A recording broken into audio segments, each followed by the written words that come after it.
प्रथम समोल्लास।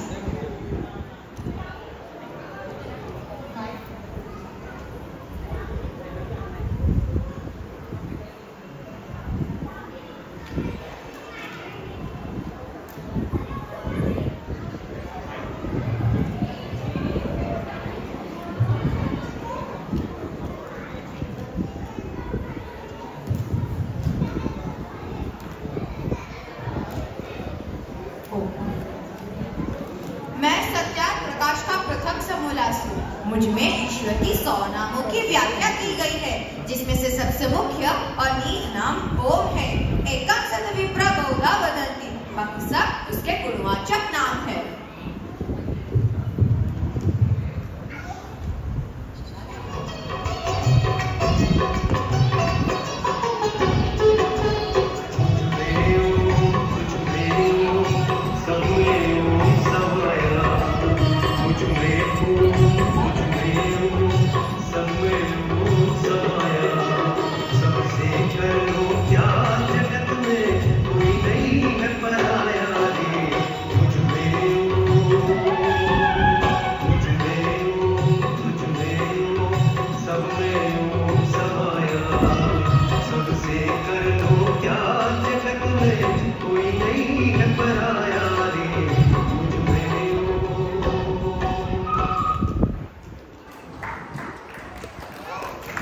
द्वितीय समोल्लास। हर एक समोल्लास को ध्यान से सुनने का प्रयास करेंगे। प्रथम समोल्लास जहाँ ईश्वर के निज नाम की व्याख्या की गई और अन्य गौणित नाम की, बस यहीं से हम समझ लेंगे। द्वितीय समोल्लास में स्वामी जी कहते, मातृमान पितृमान आचार्यवान पुरुषो वेद। जन्म से पूर्व गर्भदान से लेकर शिक्षा पर्यंत सभी संस्कारों को करते हुए संतान को सदुपदेश देकर माता पिता संस्कारी बनाए और जो संतान सबके लिए कल्याणकारी हो, ऐसे द्वितीय समोल्लास प्रस्तुत करने आ रहे हैं जिगर और ख्याति नाकराणी।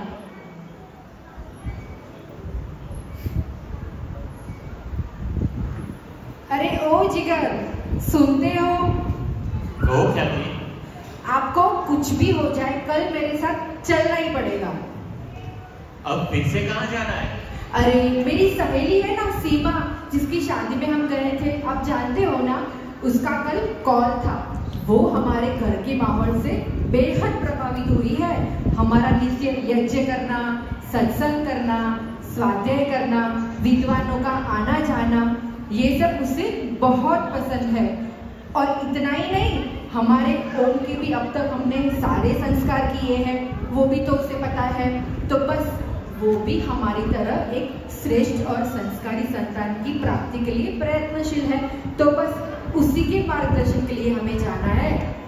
अच्छा, ये तो बहुत बढ़िया बात है। हम अवश्य ही जाएंगे। रिसीवर का ऋण जो है हम पर।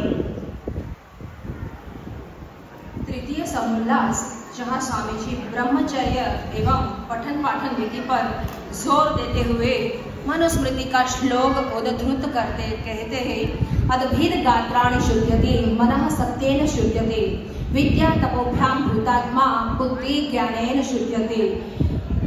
यहाँ पे ब्रह्म यज्ञ का विधान किया गया है और देव यज्ञ कि जिससे मनुष्य की आत्मा बलवान होती है। हम सब जानते हैं कि ब्रह्म यज्ञ को करने से हमारी आत्मा बलवान होती है, वहीं देव यज्ञ हमें प्रकृति से जोड़ता है और देवत्व हमारे अंदर जगाता है।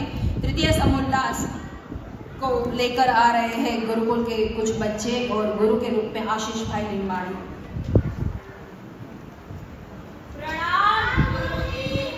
बच्चों, कल का पाठ याद हुआ कि नहीं?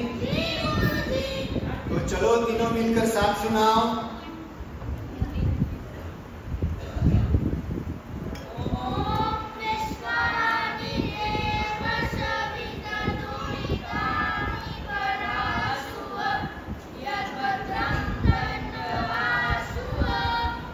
सुंदर बच्चों, आप ही से भविष्य भारत देश का भविष्य सुनहरा होगा। धन्य है आपके माता पिता जितने इतने अच्छे संस्कार दिए हैं।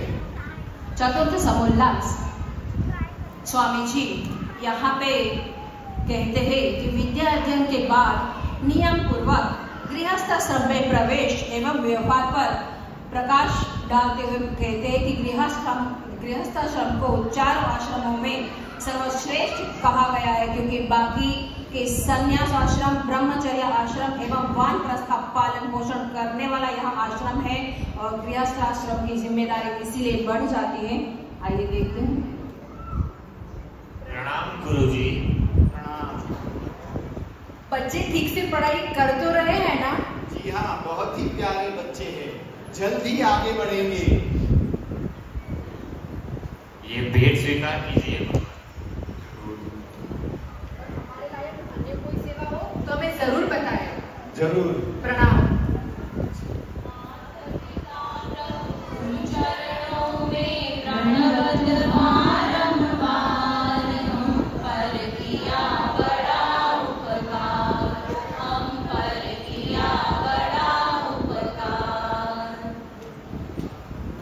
वानप्रस्थ पंचम समोल्लास में वानप्रस्थ एवं संन्यास विधि को दर्शाते हैं। वानप्रस्थ के क्या क्या कार्य है, आइए जानते हैं। सुमिता और संजय वाड़िया। अजी सुनते हो? बोलो दीदी जी, अब क्या कहना है? अरे मैं सोच रही थी, अभी हमारे घर की जिम्मेदारी खत्म हो चुकी है, बच्चे भी घर परिवार में सुखी है और ईश्वर की कृपा से काम धंधा भी बहुत अच्छा चल रहा है। तो कहना क्या चाहती हो? आपको नहीं लगता कितने समय से हम सत्संग सुन रहे हैं और हमें भी अपने आत्मा कल्याण के लिए कुछ समय निकालना चाहिए और शांति से स्वाध्याय और सत्संग करते हुए जिए। वैसे भी दयानंद सरस्वती ने 5वें समोल्लास में यही सब तो बताया है। बिल्कुल सही कहा तुमने। मैं भी कामकाज से बहुत थक गया हूँ। कल ही हम बच्चों से मिलकर इसके बारे में बात करते हैं। और हाँ, इस बात पे एक कप चाय तो पिला दो। हाँ, वानप्रस्थ जाएंगे तो चाय भी छोड़नी पड़ेगी आपको। सही बात है, नहीं गलत तो है नहीं। घर में वानप्रस्थ जैसा जीवन जी सकते हैं, लेकिन अगर जीवन शैली ऐसी हो तो सच में वानप्रस्थ का ही जीवन होता है। बस यही प्रेरणा देने की कोशिश है कि आप गृहस्थ में रहते हुए भी वानप्रस्थ का जीवन जी सकते हैं। इसके लिए वन गमन जा सकते, उनको जरूर जाना चाहिए। नहीं जा सकते तो आप गृहस्थ के अंदर रहकर वानप्रस्थ जैसा जीवन जीकर आत्म कल्याण जरूर करें। षष्ठम समोल्लास मनुस्मृति आधारित राजधर्म पर लिखा गया है। राजा उत्तम हो, प्रजाहित कार्य करने वाला हो एवं प्रजा भी राज्य के हित में कार्य करे। राजा को निर्णय में सहायता करने के लिए राज आर्य, धर्म आर्य और विद्या आर्य सभा का गठन होना चाहिए, ऐसा यहाँ पे स्वामी जी बताते हैं। और राजा हमेशा प्रजा के सुख और उन्नति के लिए कार्य करे। राजा आदर्शवादी कैसा हो, इसका साक्षात उदाहरण हमारे सामने है। हमारे भारतवर्ष के यशस्वी प्रधानमंत्री नरेंद्र मोदी जी।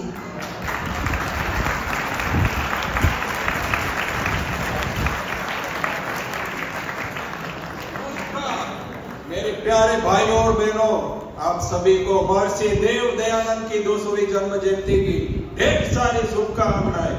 जब तक 140 करोड़ देशवासियों का साथ है, हम महर्षि देव दयानंद के सपने को अवश्य पूर्ण करेंगे और भारत को पुनः विश्व गुरु बनाएंगे। आप देंगे मेरा साथ? मेरे साथ बोलिए, महर्षि देव दयानंद की जय। भारत माता की जय। भारत माता की जय। बहुत बहुत धन्यवाद।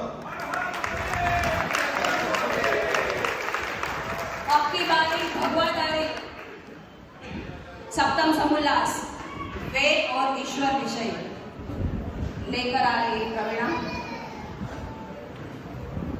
सप्तम समोल्लास ने सच्चिदानंद ईश्वर के स्वरूपों को बतलाया है। वेद ईश्वर का नित्य ज्ञान है, सबके हित समझाया है। अष्टम समोल्लास जगत की उत्पत्ति, स्थिति और प्रलय। त्रेतवाद को बतलाता यह समोल्लास 8वां है। ईश्वर, जीव, प्रकृति तीनों अनादि तत्व है। जड़ जगत की उत्पत्ति, स्थिति और प्रलय को समझाया है। ऋषि ने अनेकों वेद प्रमाण देकर सरल कर बतलाया है। नवम समोल्लास विद्या, अविद्या, बंध और मोक्ष। अविद्या, विद्या और बंध मोक्ष को समझाता यह नवम समोल्लास है। अपवित्र को पवित्र मानना, अनित्य को नित्य, दुख में सदा सुख समझना, अनात्मा को आत्मा, यही विपरीत ज्ञान अविद्या है।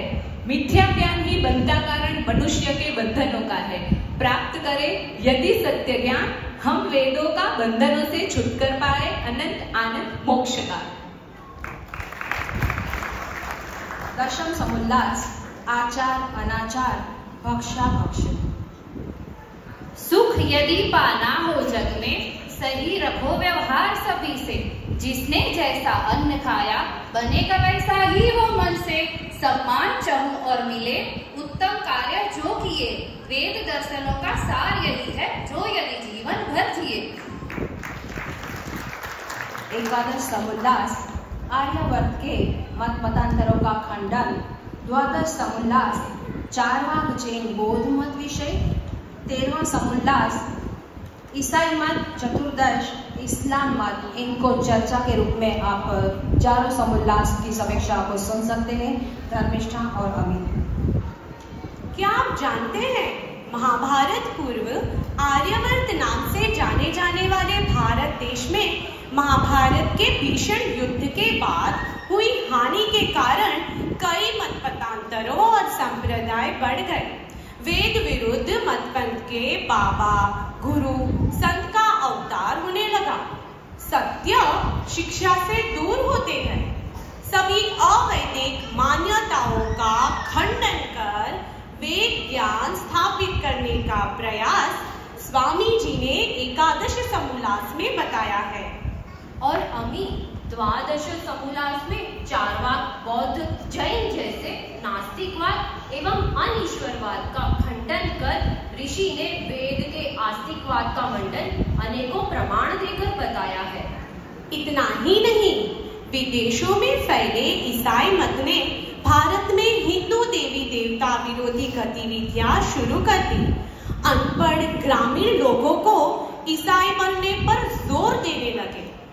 तभी उनकी इन पोप पाखंड लीला को रोकने के लिए महर्षि ने उनकी ही बाइबल की आयतों को खोलकर निकृष्टता का खंडन किया और वैदिक धर्म की श्रेष्ठता को प्रतिपादित किया। और हम सब जानते हैं कि हिंसक विचारधारा वाले इस्लाम की 200 से अधिक कुरान की आयतों पर समीक्षा कर स्वामी जी ने खंडन करते हुए मानवता का संदेश चतुर्दश समोल्लास में दिया है।